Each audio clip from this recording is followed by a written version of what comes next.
Ito ang gawin nyo sa mga nag-GCash transaction, sa mga nagpapabusiness ng GCash para iwas scam tayo guys. Kasi marami ng tao ngayon na mga manloloko. So kasi nangyari na yan dito sa store ko yung kapag kailangan kapag magki-claim sila ng pera, kailangan ipalista, isulat nyo or ipasulat nyo sa kanila yung reference number ng transaction. Kasi kung hindi nyo gagawin yun guys, malilito kayo.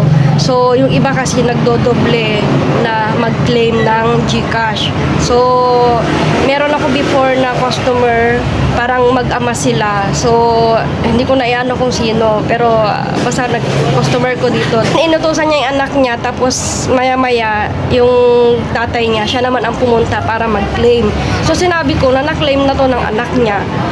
So yun, kung alam mo yun, kung wala tayong mga proof na ganito guys, na na-claim na talagang maloloko talaga kayo.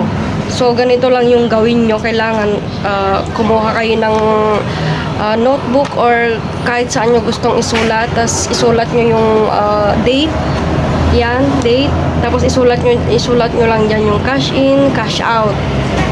So sa akin kasi ang ginagawa ko pag cash in, ang pinapasulat ko lang is yung ang sinusulat ko lang yung number nila. Pero pag sa cash out, reference number yung pinapasulat ko. Para may proof tayo guys na na-claim na dito sa atin. At least hindi tayo maluloko na babalik na naman sila, magki-claim ulit. Diba? So para iwas scam din tayo guys, kasi mahalaga yan. Pera din yung pinag-uusapan natin. So maging aware kayo sa mga ganitong transaction.